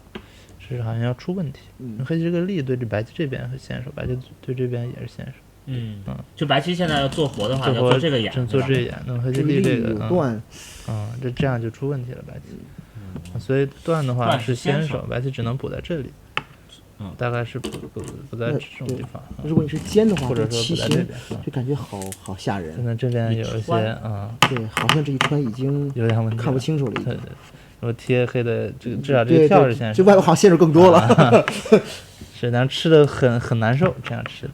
那就是他也是没什么办法，所以他补的是这个。在这里白棋增加30多目，那黑棋如果这个都死掉的话，下面已经是10目、20目、22，算到这儿已经有30目。然后这个地方这2个子吃的，这还有2目，24。好像黑棋所得也可能有40目。但是白棋的好在他得到了先手啊，白到先手，可以下那边，然后这边可能还有一些味道吧，毕竟他也认为这期是个差不多的局面，也还是能接受，双方可以接受的转换。但是当时实战的话，可能白觉得他那样吃掉更实惠一点，可能。就是至少从黑棋的角度来说呢，这个转换，不怕，就是至少是完全可以下的这么一个结果。所以他当时就是选择了这个，而不是去单纯的去跑，他就想到了说这个地方是可以去弃掉的，毕竟把包袱甩掉了。对，这个穿一步棋其实看上去很简单，但是他之后首先要算到这个变化，对，然后要还要判判断这个变化判断这个变化，而且这个变化只是其中的一个变化，对，像包括实战这个白棋断，对，等等，包括后面那个顶投出来那所有的变化在里边。对，好厉害，围棋还是比较奇妙。就是人的话，他不敢这么算，他可能能算到这个变化，然后怎么样？但是他怕是万一中间哪个环节出现一点问题，那可能就是崩溃了，所以他不敢这么来。对，就有时候选择会相对平稳一些。一个地方出现纰漏的话，这整个对的构思有可能完全失败。这个战役都会出现巨大的问题。好，实战的话，等于白棋断，先把这个最实惠的拿住，吃住，然后封住，白棋虎，白棋挡住，全部撑住。第一感总觉得好像黑棋挺危险似的。对，好，白棋吃，有点是比较狠。这个吃真的对对手残忍，对自己也很残忍。白黑棋长的时候，他只能自己再吃回去。对，我们可以看到现在白棋争子是不利的，就有这么一个争子打这个，因为现在走别的都来不及，长的话被吃掉了，白棋只有这样形成一个争子。感觉那个子刚好争不掉，刚刚好白棋这个子和这个子都用不上，黑棋这个子是用得上的，是争不掉黑棋。对，争不掉黑棋，那白棋就不能这样下。打完之后只有回去，强行先把黑棋打断，否则这被打死了，等于是。对，只能是打吃回去。然后黑棋这一棍子很舒服，能把白棋闷回去，非常愉快太。舒畅了。白棋提亮，然后黑棋再虎过来。这个变化很神奇。哦，对不起，他是在打胡之前先挡了一个，把这地方交换掉了，这个也挺有意思。挡了一挤，一挡一挤挺有意思的。白棋实战是吃这个，黑棋一立，白棋占。因为黑棋这个地有先手。对，这个前面石哥也说到了，白棋如果吃这个的话，黑棋这个打是先手，一断，一断，下面直接做出解，这样黑棋打，提到一个大截虎，成为打劫。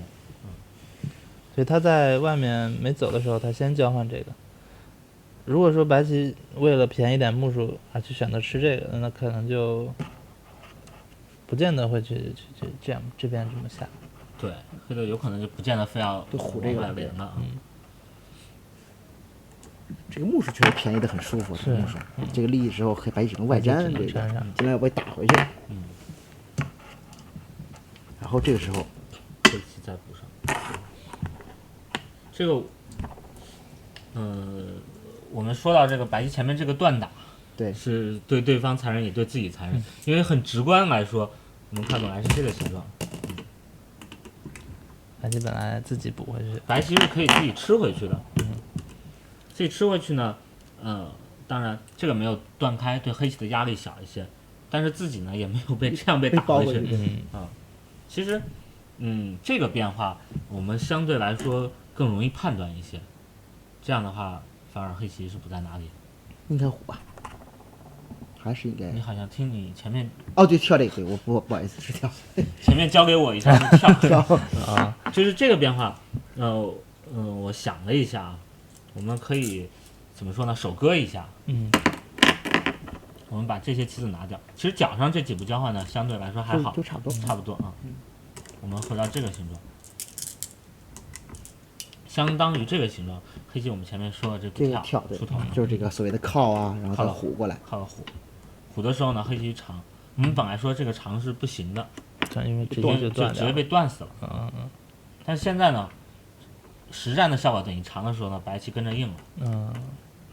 黑棋搬，白棋挡住，然后黑棋跳，黑棋跳。这里面等于先损了几个。对，这里面这几下交换肯定是损的，等于是这几个交换。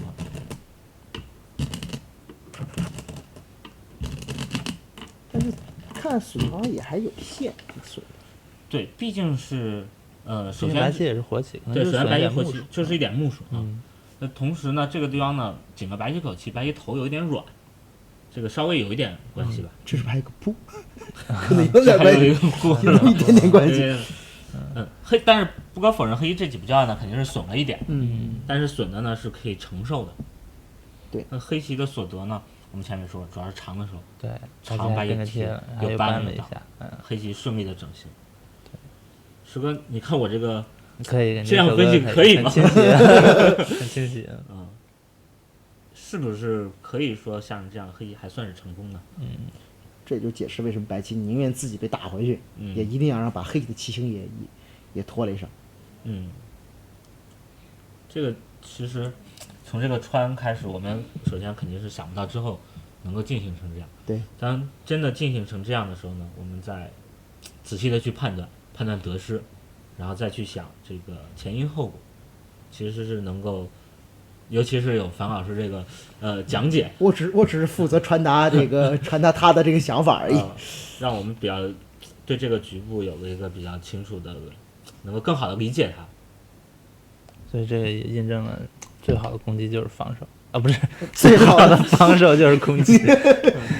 有时候你自己出头是单纯的去活棋是很难受的。你先去攻击别人的这个弱点，伺机的去整形。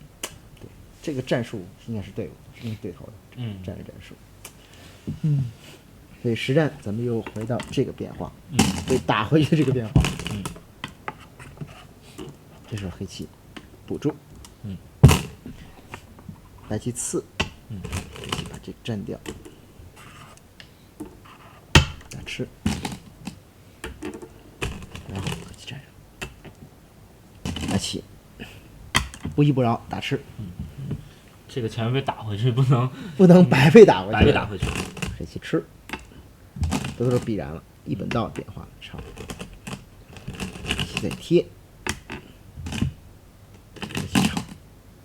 这都必然。之后的黑棋这个联络很有意思，黑棋是挡在这里联络，一手棋挡住。如果能连上，这确实效率很高。那我们可以看，如果黑的只能接的话，这白的应该会冲出来。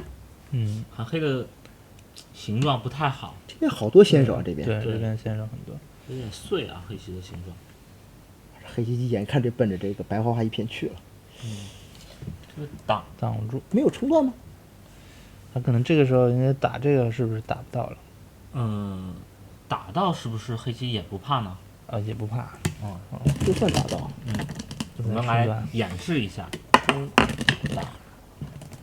黑棋现在断是不是可以断这个？如果说我做这眼，这在哪儿好？石哥，你先看看。先看吃。我们先把这个。这个我反正上面不管了，我就算贴一下吧。对，贴一下绝线。贴白的可以。一样。你出这个也是死的。出也没关系是吧？对。就算黑棋就打掉往一冲。这样那白棋是接不归了，这样7个子连不上了。对，这样就一怕就死掉了。7底。也就是说断的时候，白棋已经不能吃了。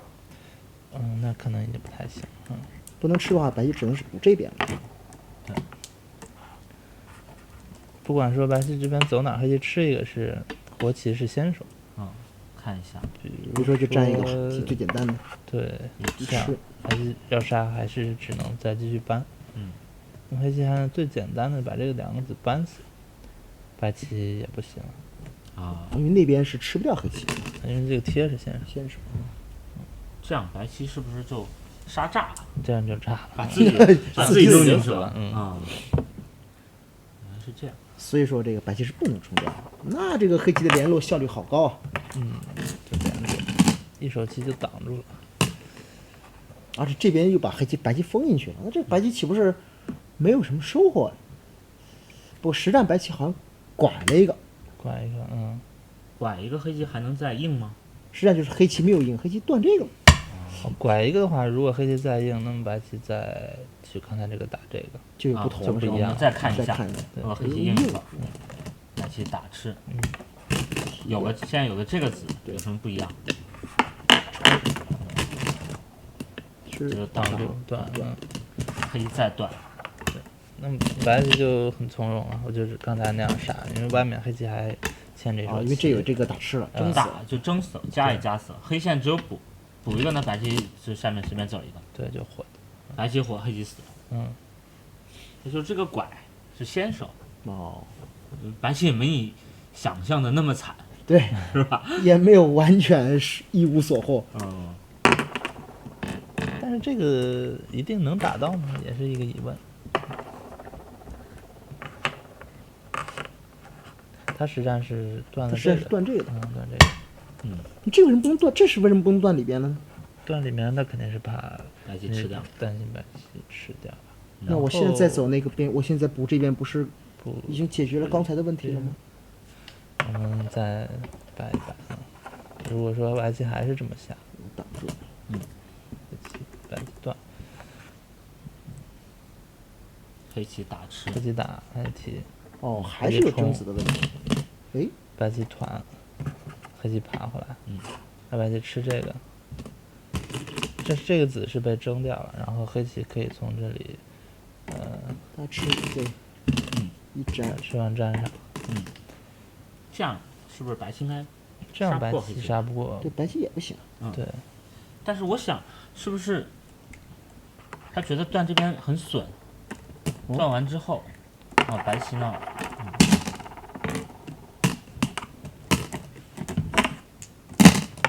白棋将来冲完之后，就是说吃回去啊。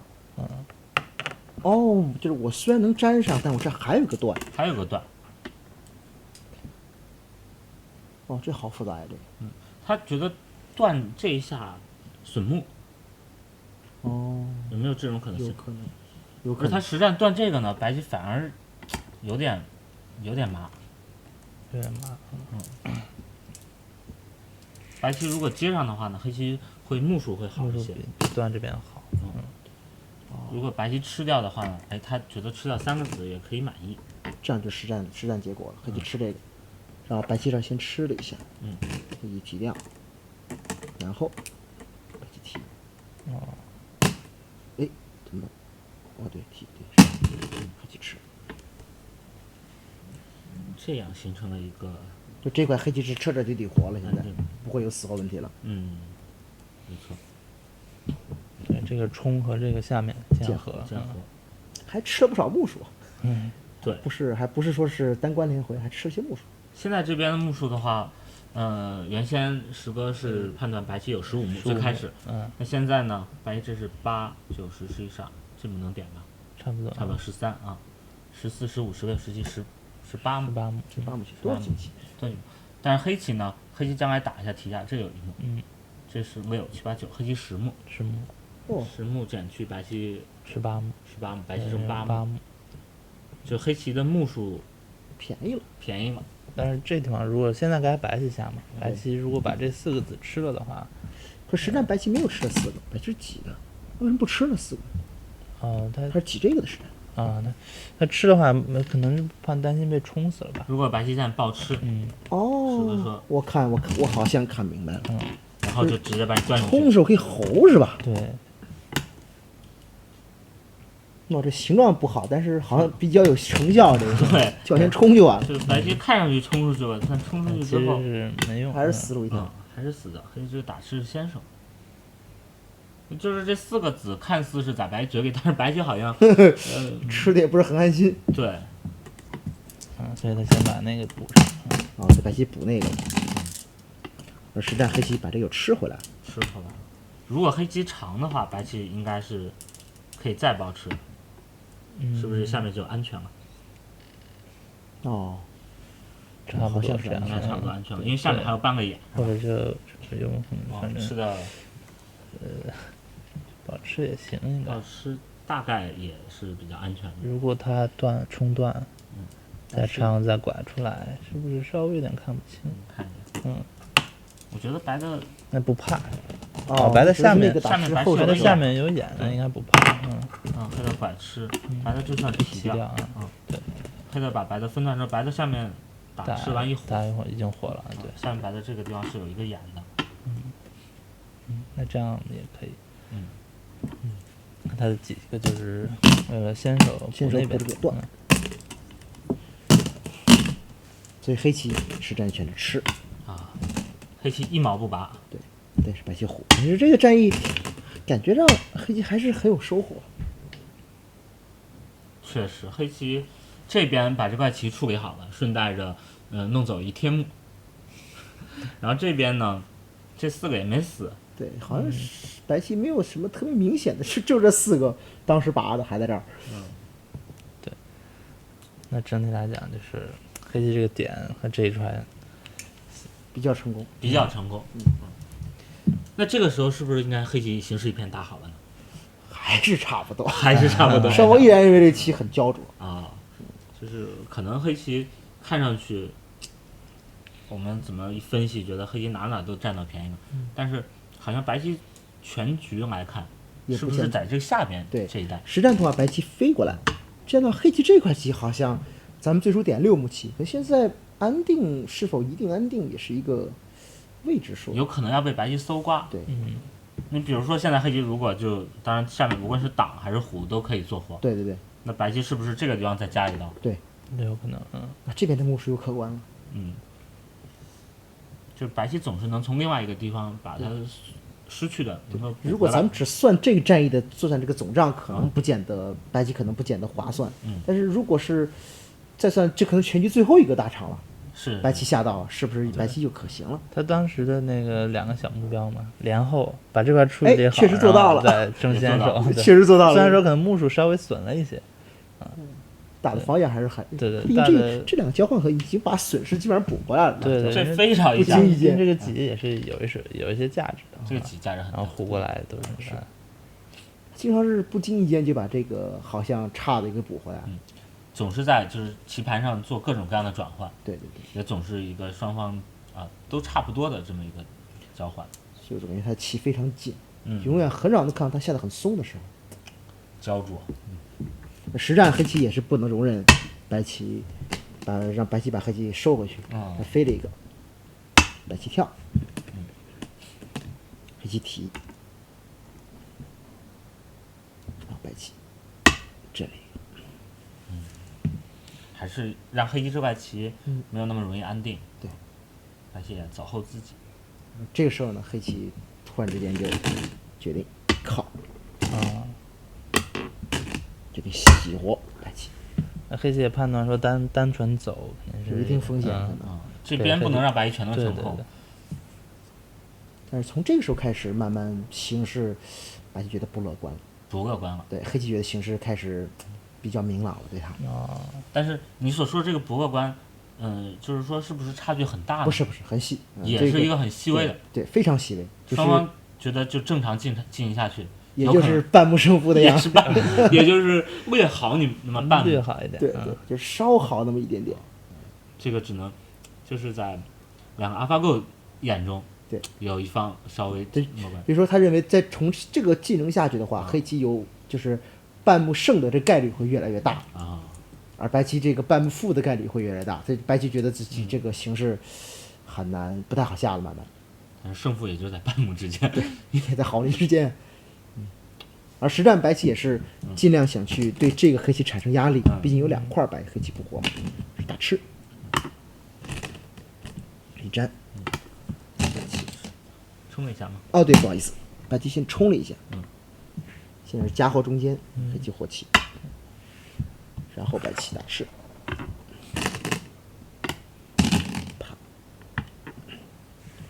白棋希望通过攻击这2块黑棋，能够达到最大的利益。对，能吃掉一块当然是最好，吃掉也让你活得很惨，是吧？黑棋也不愿意被白棋，实在是飞了一个往上活。就如果扳住呢？扳住的话，下面做眼，白棋会加上的，从上面加。这样的话，黑棋会不会走一走这块棋都有点危险了？黑棋现在是不是如果做我只能吃这个？活的话，那可能上面这个子，吃这个白棋这个吃好像是不是都有先手？对，难受。这个形状这太难受了。破眼还白棋还可以立着破眼。这个太难受了。这样的话，如果白棋这边走后的话，这个角是不是？让你小小的活一块，是不是都可以接受？角的话，如果走后了，白棋甚至可以从这里直接把这个子吃掉。就这样，把这个下面这个子吃掉。啊，对。当白棋这个外面非常厚的时候，因为它就很厚的话，就不怕黑棋从这里打过来。啊。或者就直接吃这个也可以。哪怕这个角上做活啊，整体杀黑棋。就是说黑棋不仅是要做活，现在任务没这么简单，还要间接的去防守那边。对对。要两边都照顾到，所以说黑棋这个挡是不行的，要去上面做眼。那白棋就继续追杀黑棋这一块。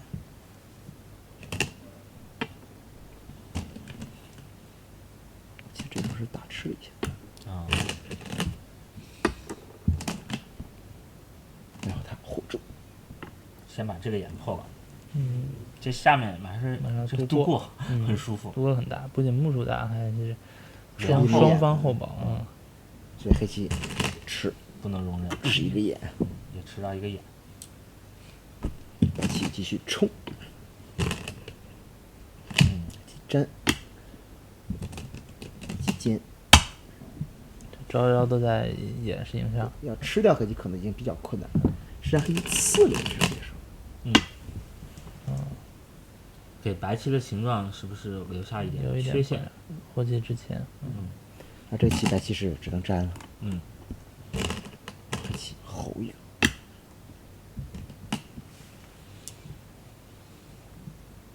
这白棋就不能强杀了。没法杀，你有这个刺了，这个确实薄了。就如果你吃的话，强杀就只能下这个吃。还让黑棋虎，就虎。这马上这个打吃是先手。对，这一贴要命了，把黑棋把白棋贴死了。因为黑虎到这儿，白棋就无法完成封锁了，这可能是要坏。对，白棋可能已经意识到无法吃掉黑棋，所以他在这边将黑棋封在里边，可能外面有一点价值吧。黑棋冲，白棋挡，黑棋统治。先活一块。白棋还是有所收获吧，毕竟。白棋先手把黑棋封住，然后黑棋也是两眼做活，以后这里被打一下。期待着有朝一日能够打到这下，能够逼黑棋这样做眼。对，然后这个提又回去了。目数也是便宜不少。但是白棋现在这个打是不是？白棋打的话，黑棋应该是要补在这里这边，可能来不及，有可能会把这个吃了。对。就是白棋这个打很想打，但是好像打不着现在。实战也是，实战好像没有机会能打到。实战是白棋粘这个，让黑棋顶，顶在这里，顶在这里。不怕你吃角，他可能觉得这边是价值更大一些，角上可能也不是那么就能吃的干干净净。对。然后白棋立，白棋也不吃角，白棋不吃角，让黑棋保持这一个子。这样黑棋这块棋就活了吗？他实战白棋也没有选择去吃黑棋，白棋选吃这个。下吃，但单纯吃可能也是吃不掉。吃不掉，因为好像因为你要分掉黑棋，又要破眼，对，可能就只能先在这个位置。黑棋就粘这个，白棋外面是不是？外面有破绽。破绽，对。这个什么挖粘啊，都是先手。挖粘先手黑棋挡也可以吧？挡这个挖好像更狠。对。这样白棋应该是外面太薄，如果来强杀一下，强杀，就挡一个，就走掉。这白棋正常打是不行的了，打就粘上，这边有冲出来，这边有断掉。如果说白棋从这里加，可不可以？石哥的杀力也是非常出个名的。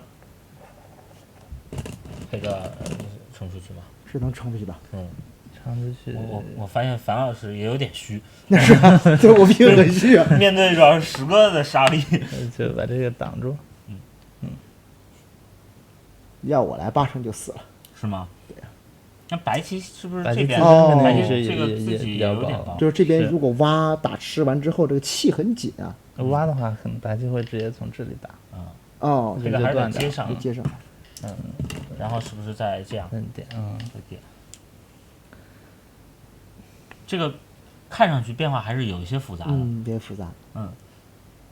我觉得，反正有兴趣的爱好者吧，可以在这个局部自行研究一下。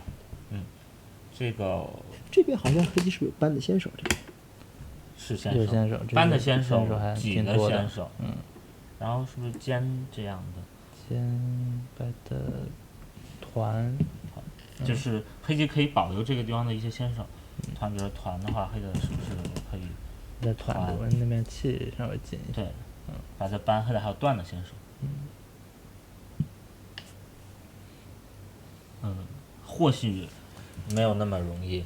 对，而且或许可能黑棋会有可能就先挖这个。不打，对，先不挡，先不卖掉刚才的味道，直接挖，先问白棋。10个这步挖是好棋，这好像对一招就没棋下了，如果还是像刚才那样吃的话，黑棋就不会挡，可能会在这里啊，这边眼见的就这个。对，这不好，这步简明。对，这简明，一下子就没有刚才那么复杂的事情。所以这时候白棋强杀是不成立的。白棋实际上是吃这个，这也是一个就是收兵的态度。对，黑棋就双方也是没有什么办法，这地方黑棋吃，白棋提，白棋冲，白棋粘上。他觉得吃角的话被冲过来，还冲过来更大一些，不划算。冲过来好像中间白棋对白棋太薄了，怪回去。这样这个战斗算是差不多完事儿了，正式进入官子了。当然还是很细，但白棋很可惜啊，最终这下是也没有机会打到。他当然他想打到还是有可能，但是就是说这边可能会失去更大利益。比如说这边白棋要把黑棋分段是很容易做到的，那么就可以打到这下，但是这边可能就亏了。黑棋活的目数会更大。对。明白。咱们要不然点个目判断一下形势，虽然很细，大概有个多细的概念。这样，这里面黑棋是9目棋，3目加6目。这地方刚才说的是16目。应该这样以后有黑棋吃提是交换先手，大概17目。加9目，26目。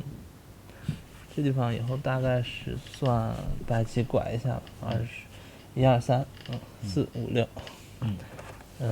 6、26、32、33、34、44、4、5、6、7、8、9、10、52，加上4个提子是60目整。黑棋60目。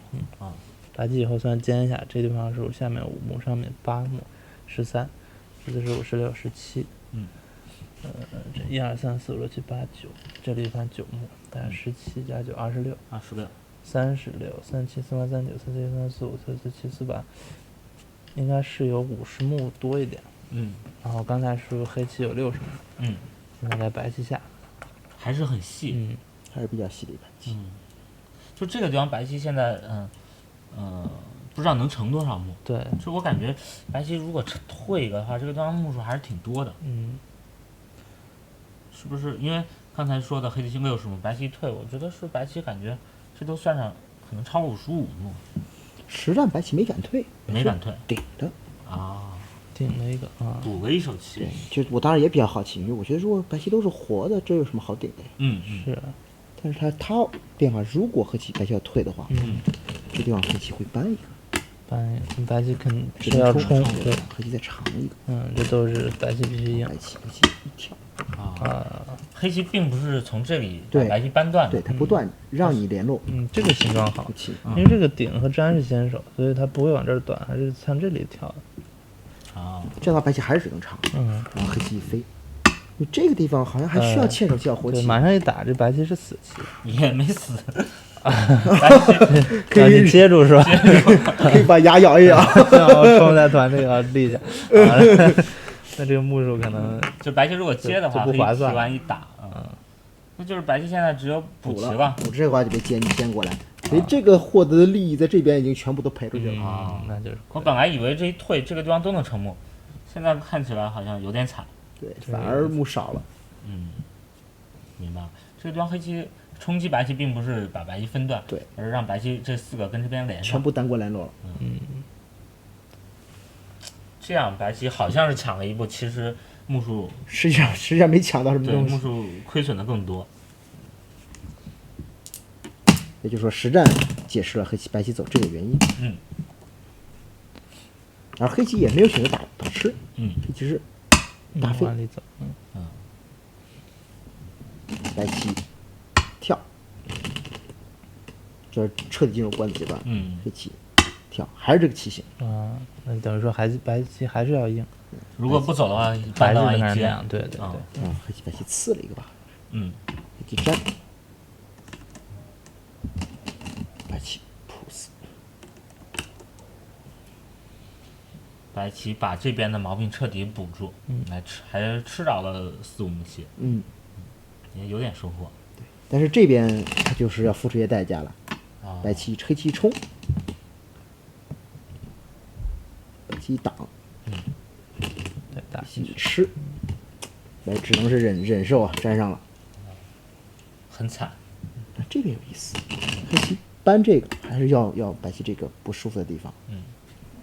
念念不忘。白棋冲，本来想就是连后自己，对，一长，这个好啊，白棋没有粘，是团这个，团在这里。这个很奇怪，眼见的团的话，眼见是亏目了，黑棋一冲，先将来对白的只能单关接上。等于这两个交换。对，本来白的接上这个地方，至少是有一目棋的，一目墙可能是，那原因呢？我都很好奇啊，这个他团这我也觉得这什么意思呢？我就摆了一个粘，问他怎么下。他说如果要粘的话呢，这地方就会刺一个。懂啊，好像懂了点。是要进去的意思，进去了，杀进去了。然后呢，白棋一粘，黑棋就长，黑棋就长。本来我就没明白说这个为什么有什么区别的？本来怕这个靠吧，这样的话会靠死吗？好像差不多弄死了。搬呢？搬我就退回来。你长我粘这个是先手嘛？这白棋简单的一退，黑的只有粘。对，就一粘就行了。这个团是先手。这样的话这个子正好起到作用了。我们可以看现在这个样子，黑棋如果走这个被断开了，如果走这个的话呢，白棋打完一棋也是被断开这边。黑棋2个断点。就被断掉了。对，这样就。但是如果说跟这个子放在这儿的，黑棋粘这个就是先手。要瞄着白棋断，黑棋就粘上了。对，这也是这个意思。真的是需要解释啊。所以这个不是没有无缘无故的爱，也是没有无缘无故的恨。所以黑棋这个次序也很精妙，他先打完粘的时候，然后再走这边。对，如果之前下的话，这白棋可能不粘这个。对，因为那边目数还是有关系。没有这个，也没有这个。对，这个这样。对，这样。这样白棋很无奈的团这个，这一下受伤。然后黑棋就这时候就因为不能那个刺了，就粘上了。这个看起来只是一目棋，我们知道这棋最后也是半目胜负。对，这都是关键性的一目棋。对，他肯定不会无缘无故的去亏损一目棋，都是有原因的，尤其是在很细的情况下。拿白棋冲这个，黑棋也是不能让白拐到这个先手，所以实战手都要吃这个。这个都敢不补？一断下来不就打结了吗？胆子都比较大，这个一断。可能也是因为黑棋对自己的劫财是比较有信心吧。黑棋全局都很厚，黑棋确实有自信的资本。对，我扫了一眼全局，我觉得白棋好像只有这一个劫财。对，那黑棋这至少眼见的这冲肯定是劫财。这个地方也有冲，这个地方冲也是劫财。这个冲，那个劫黑棋不是特别大。白棋打兵，白棋粘上啊，黑棋也是顺调补棋。好像之前黑棋交换这个，我已经搞不清是什么时候交换过这个。那没有，还没有。接这个，白棋成这个，黑子应该是要粘结了可以，粘结了。啊，这一段的收束，但是白棋比较输的是能够搬到这个，这个也算有所收获。确定没哦，对，有先尖吗？先尖，对，这个大，这个当然大了，这是先尖，绝对先手，先手应该是再搬这个。这个搬很舒服啊，黑棋不走前面这个，走到这打，因为黑棋这个地方没有眼，这个之前先把这个走掉，这之前走掉了，这个漏了一下，然后现在黑棋直接提这个，做活，最后，这后边官子我就直接拿来摆了，确实很细，这是半目胜负的棋啊。那我们就静静的欣赏吧。然后打吃吗？对，打吃掉。对，这是先手，不然被白被棋爬过了。实力这个提成是。打吃的时候黑的，打的时候黑棋先打。哦，得先打。不然白棋可能要没有先打，他是先总得先冲这个，好像是先冲这个，冲了一下先冲了一个，然后打吃这个，都很细腻，然后再提那个，可能就被你收了，要不然这个冲也是有必要，不然白棋接在这里，这个有可能将来会就会便宜。区别哦，因为这白棋总是要立这边的，那样就不用哦。这个立的话，这首先这个以后的这个劫财啊什么的，都黑棋都多不少。哦，这可是最后的时候冲这个，再不冲可能就没机会冲了。因为白棋马上就粘上，对对对，是不是现在就白棋应该是现在冲了一下吧？对，冲了一下。没有冲，他又哪儿找了个先手？立的。哎，机敏。是先立的，然后冲了一下。立黑棋，你想说黑棋做这个？其实一样的，对，就是说如果因为你打到才是一样的，那你有可能打不到。但是可能认为白棋认为黑棋黑认为白棋永远不敢扑那个劫。但是我不扑也是最多是一样的，因为你打到才是一样的，你有可能打不到这个。你打的时候我收官，我就强扛着这个。对，唯一的不好处是这个挡住这个打是有这边有两个劫财。那边可以扑了那边气没进。对，气那说不定可以先扑这个。对，先扑完了接。但是扑完那里还是没劫啊。这是扑完还是没劫，对我挡住就有劫财了。这是一个比较细微的地方，但应该跟这盘棋的胜负应该是无关的，没有关系。白棋确定是先立这个，不是先尖的那边吗？先立的，先立这是先立的，这个后面真是用来找劫财用的。冲退，然后白棋呢是立这个。这个时候双方应该对胜负都已经基本上清楚，比较明了。这时候觉得应该是不行了。白棋提这个。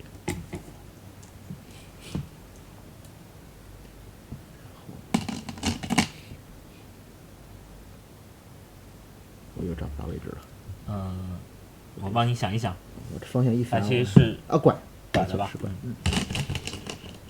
黑棋打吃这个。这个团打这个。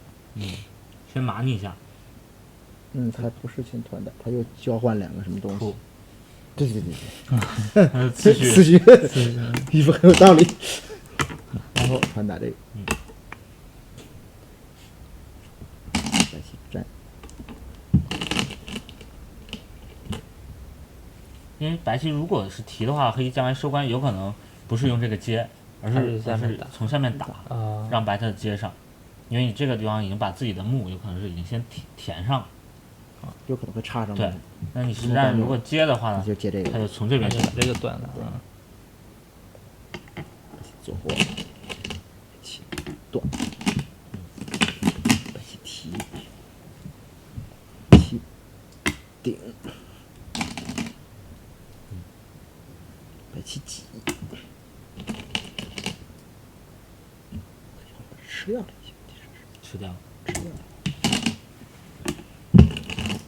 接住，就黑棋让白棋这个地方的目数好像收得很惨，但是白棋有所的这个或者几先手这个地方能点进去了。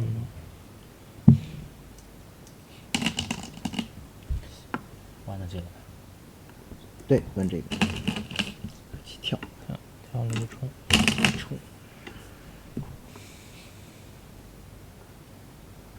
白棋点这个。冲回来，黑棋挡住，白棋冲，这里冲一下，冲这个对，黑棋冲这个，棋挡住。这个冲两个冲是剑合，对，是一人冲一个。这个冲完之后，白棋空也还是要补一个，以后还要再多补一手。听说是要补一个。对。黑的他的次序还是对，还坚持这个，对，有道理，有这个。其实没什么没有什么必然性，反正但是白棋吃这个时候呢，这个冲我觉得还是有一点点道理。这个冲有点道理。这个冲也是逆手两目呀，是不是？这个就是说，石哥的意思是接完之后，白棋这个空也是可能不用再补了。跟这个，但这个打是不是也？但这个打是可能是双先两目。但如果说被打回去的话，那这个打没有也有2/3，是吧？你说也有2/3。不过可能胜负不差1/3。胜负已经在他们来说已经确认是基本上。黑棋打这个。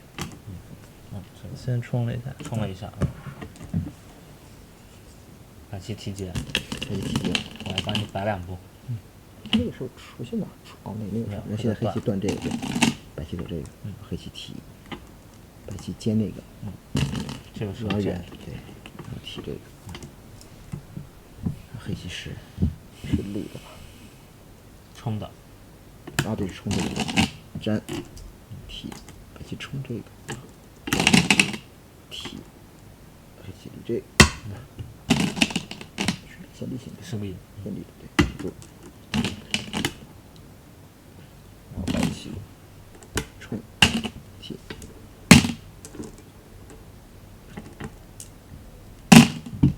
黑棋这个劫，这个劫其实白棋就是应该怎么都打不过，对，无谓的顽抗嘛。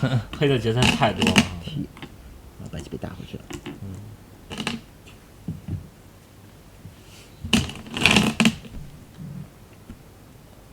黑棋该把是你说的先手一目都走掉。棋粘，这是先冲了一个，没有，黑棋掉，白棋虎，黑棋把这个搬粘了。对，把这个搬粘了，减脂是吧？搬粘了，搬粘完就确保，反正这个地方一般需要怎么都要补一个，不搬也需要不搬也需要补，对，不搬需要搬这个，然后黑白棋把这个冲。然后白棋是挡住，黑棋立这个，白棋提，黑棋吃，白棋把这个提回来，黑棋一接，白棋一接，白棋提回来，是打单面劫了。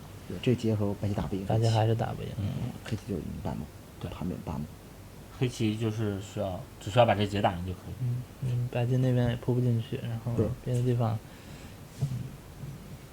没有劫，基本上白棋找不到劫，白棋找不到什么劫。黑棋太好。黑棋当时立这个还是这个粘打？我觉得我现在对这个粘打。粘也是2目一样的。对。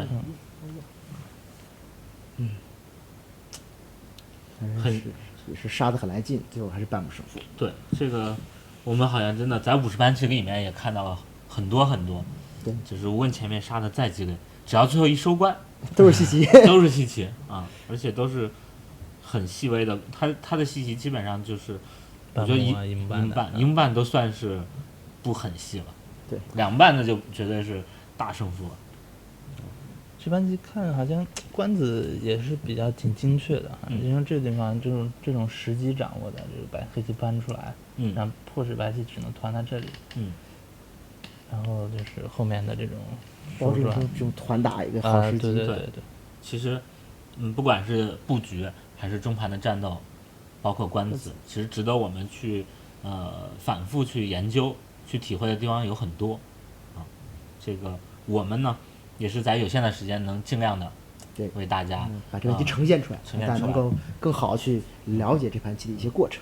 就是大家有兴趣的话，其实可以在底下自己再摆摆，多摆摆的，多体会啊。其实我肯定回去也要体会好几遍。是。那请两位说一下这盘棋因为这盘棋精彩的地方很多啊，我觉得两位谈一谈，觉得印象最深刻的地方。我的印象最深刻的还是主要在黑棋这地方的这种直接点进来的这种招法上。就是给我的感觉就是他确实是很多地方下得很紧，出乎意料。他觉得像我可能就是简单的就是出头啊这种，因为我觉得黑棋这块棋很重，是不太能够去轻易去放弃掉。但是他的这个下法不仅就是说有比较深的这种计算为这个依靠吧，而且它是可以放弃的，对吧？后来不是我们摆了一个变化图，它是可以把黑棋这块棋给弃掉，然后就是通过弃掉之后，这地方多了几个子之后，这一照就直接把白棋上边吃掉，全都吃掉。它不是从这里分段白棋，而是大吃啊。这个思路的话，就是一个非常很缜密的一个，而且很强硬的一个。我觉得既缜密又有气魄。对啊，范老师，我觉得可能都是在这边这边这个变化让人觉得印象深刻。那今天可能我们三个人在这盘棋上的这个印象深刻的地方达成一致了。对，确实，就是黑棋这步穿象眼。我想有10个这棋手看完这盘棋之后，可能至少得有9个都对这边这代的变化可能会印象深刻吧。是，当然其实还是有很多值得其他地方值得这个二路剑，这步棋回去还是再想一想。包括白棋直接就扑进去啊。其实真的，一盘棋有太多值得体会的地方。是。今天非常好，感谢二位给我们带来这么精彩的讲解。也同时再次感谢这个 TV 这个平台。希望我们在今后的日子里面能够跟这个 AlphaGo 阿老师能够学到更多。也是希望用 AlphaGo 作为一个工具，帮助我们能更多的去了解和探索这个围棋所未知的一面吧。好，谢谢二位。谢谢。那么我们今天这盘棋的讲解就到这里，我们下一局再见。